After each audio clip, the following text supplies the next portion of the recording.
So yeah, I would suggest we move on to our next speakers just because it's getting quite late and I don't want people to be tired. And then we can keep on chatting if we want to. But okay, guys, we give the word to you and tell us about uniform or what's going on in there. All right, perfect. Thank you very much for that. Everything technology-wise has gone really smooth so far, so I hope I don't ruin that. Can everyone see this okay? Yeah, all Perfect. good, Rich. Yeah. All right, so just as a little reminder, I'm Rich again, the head of creative at Continuous, and I'm joined by Lautaro, who is studio lead at Somewhere, both part of Uniform Group, and Lautaro will tell you a little bit more about that in a second. But what we're going to talk to you about now is what goes into creating a brand universe and the really exciting work that we've had the pleasure to create with Chaos over the past year and a half. And I guess branding might be quite new to a lot of people here.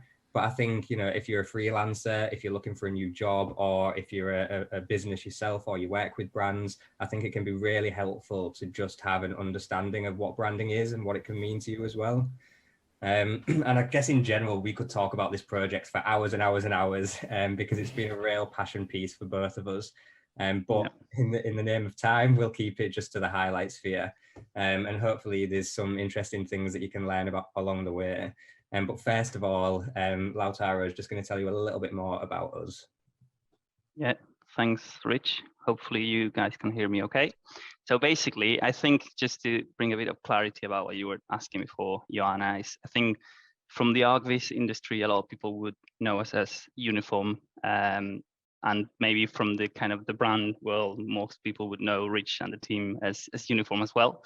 So we recently gone through a bit of a rebrand, and just for people from the ArcVis world, just when you refer to Uniform, know that now we are called Somewhere.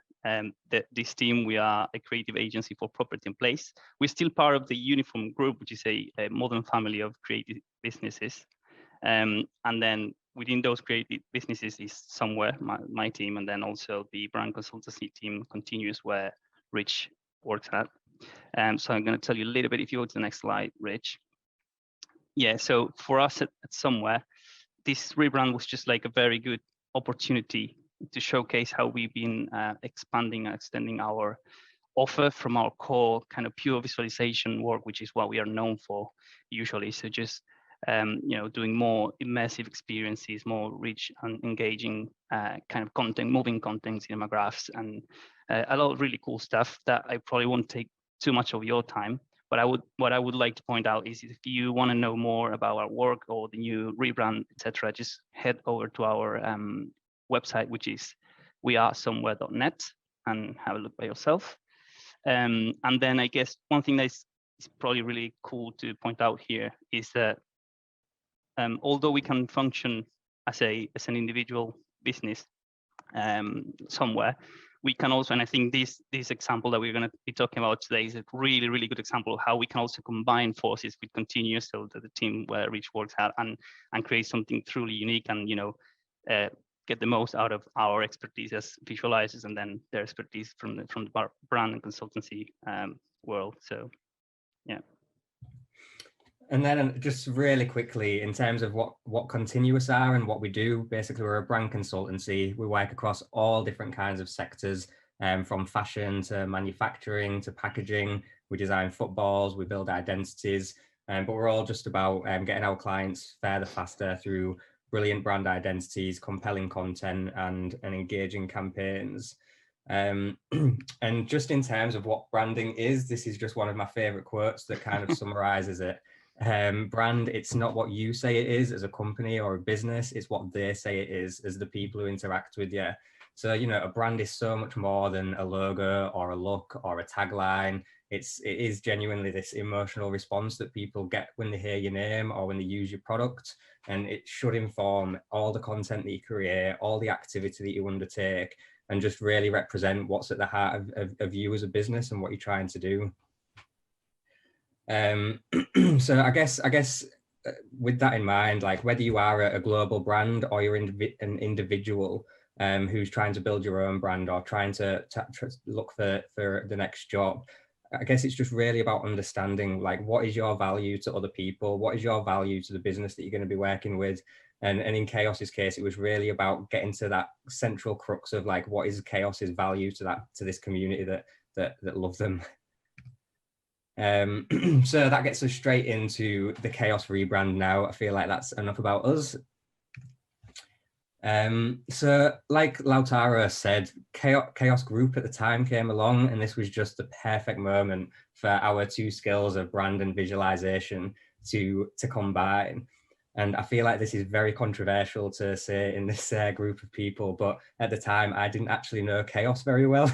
Whereas obviously I was very lucky to have Lautaro and Lautaro's team, who were like absolute fans, loved it inside out, and was pretty much an on-site focus group to just like tell me everything about them. But you know, I mean, you know yourselves, like they have the world's best 3D artists using the software. I'm sure all of you guys are using it as well. And we was just very aware going into this that people are genuine fans of this brand. So, you know, there's a lot on your shoulders there when you're considering this kind of step change, I guess. But as wonderful as a company they are, and as ambitious as they are, and everything they do, they did face some challenges. And I'm sure that you'll all be very, very aware of all of these brands. And as part of what we do in our job is we look at the competitor landscape, we see what you're up against. And I was just personally really surprised that within such an innovative industry, when it comes to branding, no one was really breaking the mold. Everything was very dark, everything looked very samey. You could swap out logos and messaging here and you wouldn't really notice. And unfortunately at the time, Chaos did fit into that mold as well.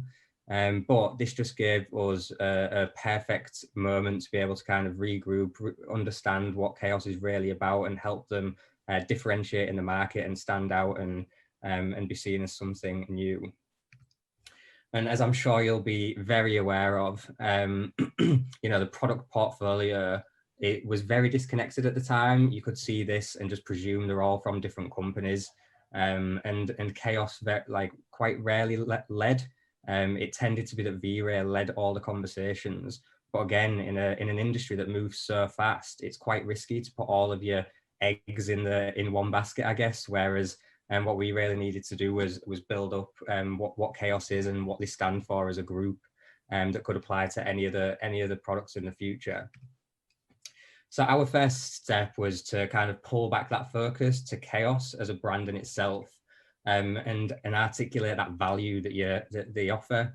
And as you can imagine, there's so many different types of 3D artists using this. There's so many products and variations of the products. I think everyone was a bit unsure at the time of how we was going to find that central thing that tied everyone together. But what we came to was this idea of Chaos empowers you to create your world, whether you're creating an entire VFX film or whether you're creating a single chair within a scene. At that moment, you are creating a world, and Chaos's products can help you do that. So this sat at the heart of everything that we've done with them since. But with that collection of logos in mind that we saw, the first thing that we needed to do was build some order around the Chaos. So that started with the logos themselves.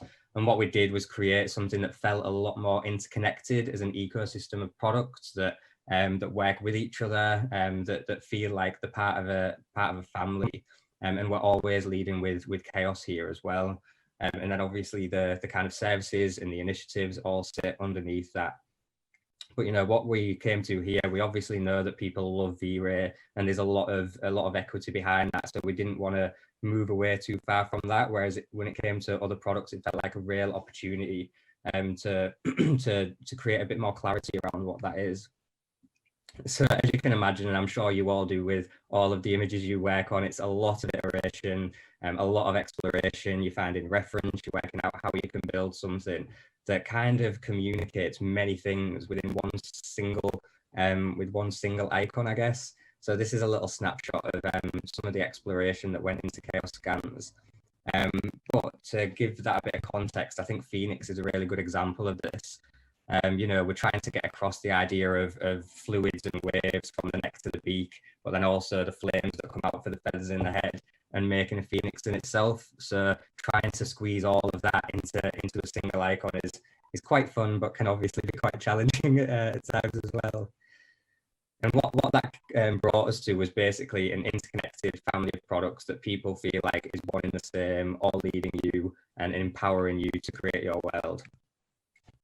So we're creating some order out of the chaos here, and the next step was about showing the power that it can give you, showing what the products are made of, and the power that they can bring to the artist as well. And I know that Chaos are wonderful and are absolutely dedicated to raising the community and showcasing their work. But we felt that Chaos needed to have their own ownable assets as well to be able to show that value. So what we did was we took each product and the capability that it offers and the power that it brings, and quite literally built a little world around each one of these. So using their products, demonstrating what it does, and telling a story at the same time. And I mean, we could talk about each single one of these and the work that went into it, the hidden elements and all of the fun that went on behind the scenes. But I'm just going to flick through really quickly for these, because it was really just about having like a clear, inspiring message of empowerment for the artists and the community, like the power to be able to think big, to be able to discover more with Chaos Cosmos, and to achieve perfection with Chaos Scans, to let it flow with Phoenix, and to render like a dream with Chaos Cloud. And I'm sure that you're probably quite keen and interested to see a little bit more of the behind the scenes. So Lautaro is going to give you a bit of a deep dive just into Chaos Vantage. Yeah, nice one. Thanks, Rich. I mean, I think you can probably, any 3D artist who is joining us tonight probably can tell that this is kind of the dream brief, isn't it? Like, if you are approached by a company that you really like, they use their products and you really like their products, and they just say, can you please create some like really cool looking world for us and let your imagination just flow. And as Rich was saying, it's obviously super cool, and then it's also really scary at some point, because you know how much people and artists are really big fans of the products, you know, so really you need to do a good job, or otherwise they are going to tell you off. So obviously, as Rich said, we can talk about any of these assets for like hours, but I'll try to keep it quite brief and maybe just show some bits of like the scene and behind the scenes for a few of the geeks that might be again tuning in. And so for Vantage, basically the brief was for us, for the visualization team, to create a visual that would give you a glimpse at the exploration or the navigation that Vantage allows at the blink of an eye, in both the macro and micro scales. And obviously there is a lot of work that goes behind this with the client and then internally too, and a lot of brainstorming. And out of these, you know, explorations, there were quite a few very interesting kind of keywords that we needed to communicate with the assets. Some of them you can see in the scene, like exploration, navigation, instant, large scale point of view. There were also some other things, like, as I mentioned, like blink of an eye. I think it was like 360 degrees, freedom of movement, exploration, etc. So the thing with this asset that worked really well was that when we were brainstorming internally and came up with the idea of having this sort of world that had a 360 mountain formation that, you know, resembled an eye, and that would allow us to have that kind of sense of a big scale, like a huge thing, but also kind of manageable and having smaller elements within it. We personally in the team really liked it, and then also when we presented to Chaos, they really loved it, like right away too. So I think we were all really on board with this. If you go to the next one, please, Rich. So I mentioned this, that we were all on board because it's very interesting looking at the different assets. When if you look at the right hand side GIF in here, you can see that this is just some of the renders that I found in the folder and put together in a GIF, just to show that we were always kind of going around the same idea and the same sort of thoughts. So with some of the other assets, you can actually, if I did this for some of the other assets, you can see how we had to go off tracks quite a bit, or explore some crazy ideas and then come on track again. But with this one, it was quite straightforward from the point of view of the concept. We pretty much nailed the concept. It was just how we solved it technically in a way. And then in the left is just some references again that I found in the in the project folder, just to show how in general I think we all use like references for pretty much everything. But because this project was so kind of out of our comfort zone, and it had so many different elements that we needed to get right and get the balance right, we just had to go crazy with the references, and you can see some of the eye references in there to see like the actual structure and everything is quite interesting. So if you go to the next one, Rich, please. This is just a screen recording for the geeks out there, just playing around the scene, just rotating and zooming in, zooming out. Just because I know that if people are like me, I usually like to see the stuff and just say like, well, but how does it actually look when you open it, and how does your pupil look like, etc.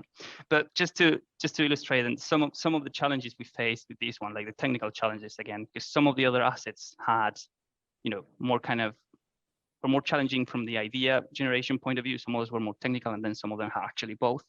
But this one was more about some of the technical bits. So for example, one thing would be, how do we create the mountain? Because it's not just a mountain in a, like we would usually create for a project, where it's in a real world kind of terrain that, you need to create a mountain. This was very specific, has specific shape. It was also kind of on a map to a sphere. So it was like really tricky.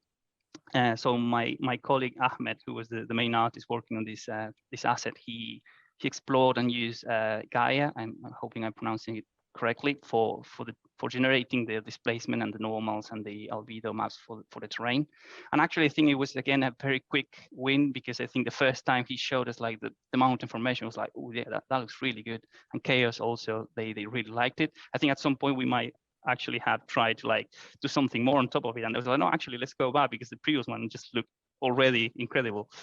So that was kind of one of the challenges. And obviously, as with any other projects, you have like a deadline, a budget, time frame. So we had to try and be as simple and effective as possible with a lot of things.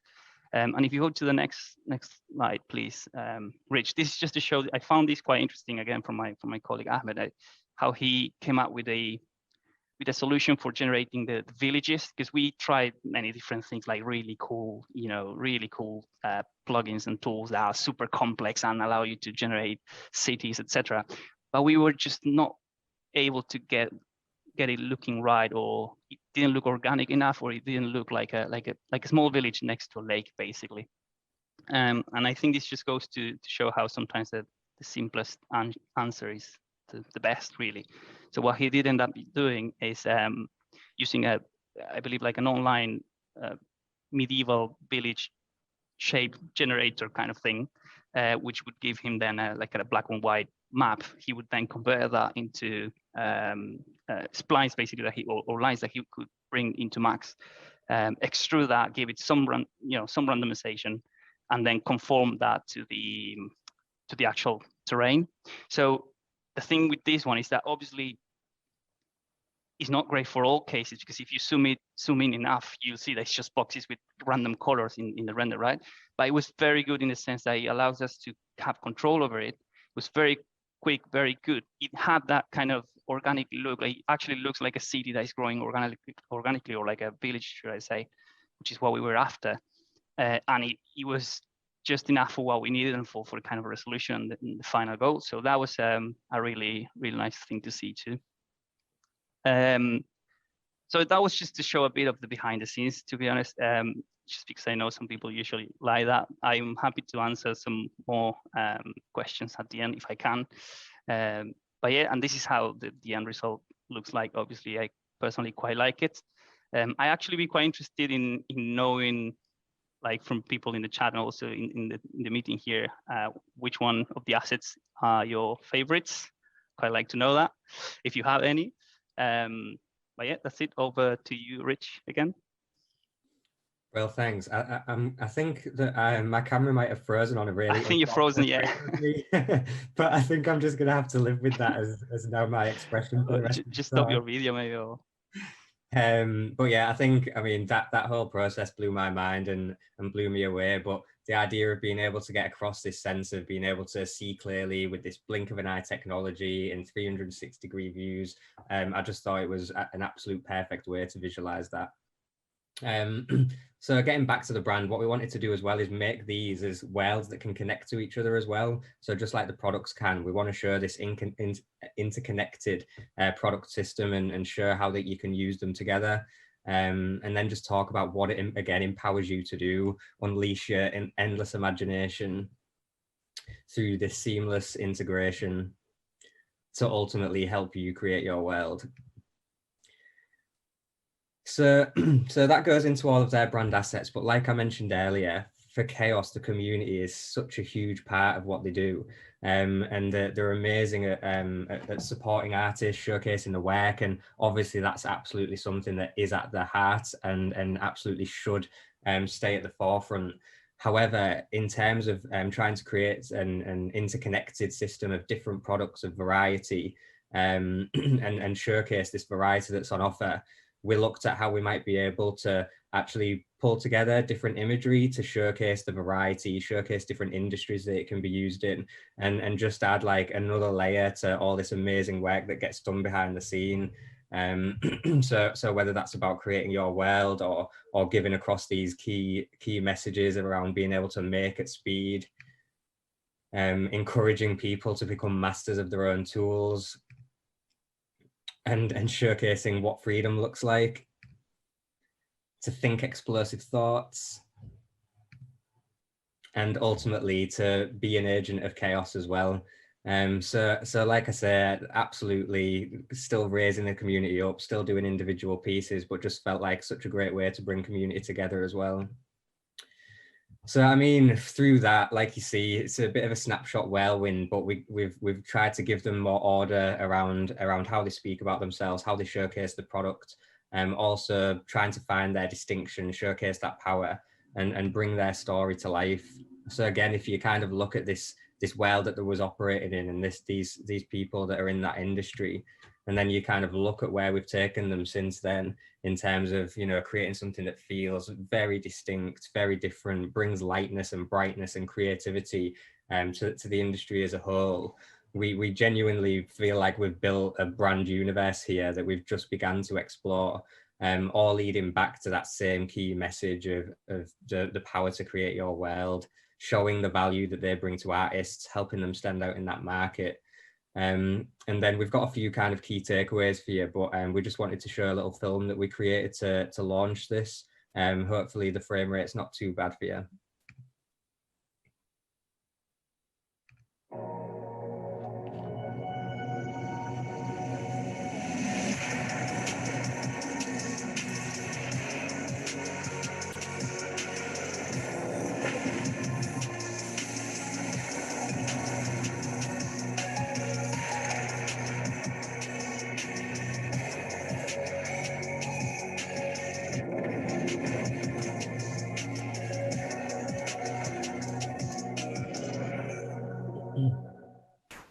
So that felt like the culmination of a year and a half's work coming together throughout that short film there. But I guess just to bring together some of the kind of key takeaways that I hope you can kind of see through this is, you know, whether we're branding a huge company or whether you're thinking about yourself, finding a new job, becoming a freelancer, starting a new business, being really clear about what your value to other people is so key. And to be able to put that across as strongly as possible is super important. And just finding that way to be able to stand out as well as an artist, as an individual, as a business, like what makes you different is the question that we always begin with. And, you know, throughout this process, I'm lucky enough to share the studio with people like Lautaro. I've been lucky enough to work with many talented people throughout my time, and you just realize that the best work is done when there's more heads involved and there's more perspectives on it. And in general, something that I try and keep in mind throughout my whole life is just to stay ambitious, even when it gets tough. keep trying to push new things, get out of the comfort zone. And even when it does get really hard, if you don't give up, you will absolutely achieve a lot. And I'm sure Lautaro has a few points to add to that as well. Yeah, no, I mean, I just agree 100% with all what you said, and I think it's been great, like working with, the team, both teams together, especially because when we jumped into this kind of project, we already had all of the background, the context work you did, and all of that knowledge, and also again a great client. So yeah, that's just really agree with what you said. And just like a huge thank you to Chaos as well, like a super ambitious client, a super clear vision, like wonderful, lovely people to work with. So it was just an exciting pleasure. So I can confirm that change was it was a surprise even for us, to be honest, between the team, because obviously we had many discussions over that long period of time where we were working on this big project. So for me, it was really eye-opening to see like that the whole industry is so dark and counting on these dark colors. But then part of me was like, okay, but what if we go too bright and people don't like that? And isn't that what 3D, what CG is supposed to be? And we were very hesitant about it, but then we thought like, let's give it a shot. If you don't risk, then you'll never know. So yeah, and you just said a great point. Sorry, I interrupted someone, but this is what the industry is like. In the industry, so colorful, and everyone's doing so much with like exactly, all the products cows have. So hard to get used to it, and we all create stuff, and creating means, to me at least, like gives me this colorful stuff in my mind. So yeah, you exactly have a point. I know change can be scary in general, but I just always take it back to like the community that you here to serve as well. Like what an eclectic, creative, like vibrant community of people as well, and it just feels like the brand should represent that. Yeah, totally makes sense. It's great, and it represents it in a really nice way. Like, and all the colors are so nice and soft to look at as well. It makes you feel just like feeling really warm and happy. Yeah. And I guess it was also fun creating all the 3D assets as well. Oh yeah, definitely. It was one of those where you had to actually say like, okay, yeah, that's it. Don't do it anymore, because you could just overdo it so much. Like you could just spend 1,000 hours on each little parts, obviously. Yeah. Yeah, I think that's a dream of over every 3D artist. Dream brief. Yeah. So Lautaro, what is your favorite icon or tricky one. So in terms of the 3D worlds, I personally like I like all of them, obviously, but I quite like Cloud. So the Chaos Cloud one, I just think is very neat and looks very clean. It gets the message across. You have like the cloud, you have this sort of the voxels or the buckets of the rendering. Something is being cooked with like that warm light inside of it. I just really like that one. But then also V-Ray and Vantage too. Well, again, all of them. It's really hard to choose, honestly. I bet you on all of it, but yeah. You were challenging us earlier in your presentation to pick one. Exactly. Well, yeah, definitely, yeah. And no, Joanna, what's your favorite? Oh, I think the cloud as well. I was about to say the cloud is just very dreamy and really beautiful. It's really clean, as you said, but it also gets the message so on point. Like that's it. Nothing else to think about. So yeah, I think it's my favorite. But as you said, they're all really beautiful. So. Now, what caught my eye earlier on is your cube, the Chaos cube that you had, and Simeon held up a cube at the end of his presentation. That's not the same device, is it? Simeon, your cube, that's just a Chaos cube, but the one that the guys showed hasn't been made into a physical asset, has it? It's not been 3D printed yet. Oh, we're talking about the badge? No, yeah, no. It was breaking up on your screen before. We couldn't quite see. It's a good idea, though. We could make a little dice. It's a very good idea. I was going to say that. Make a dice so you can work out which one you want to skill up onto. But you could make it into a Rubik's Cube and actually start breaking it up like you're doing in CG. Yeah. I'm sure everyone would want one. I personally love all of those, but I will particularly like to see the Vantage one within Vantage. Yes, and I knew That someone would was be going to awesome. bring that up. Obviously, when we started doing this, it was a while back, wasn't it? And it was still beta version, and there were some features that were missing. Although we still use it for like iterations with the terrain, deciding things like that. But obviously, because it was a production, like we needed to deliver a product, and it was a beta product, the final product we had to render in there. But I'm sure actually, because we've been testing some crazy mental scenes in Vantage, and it was just fine. So I'm absolutely sure if we just take that in there, you'll have no problem with it. We will reiterate this once we add support for clouds, for volumetrics. So that's one thing that we know won't come out. Well, to be honest, in this asset in particular, those are again just a quick win, because they are just like a fake cloud. They are not actual PDB or anything, so it probably would be fine. So that's just like images projected into like noisy planes, basically.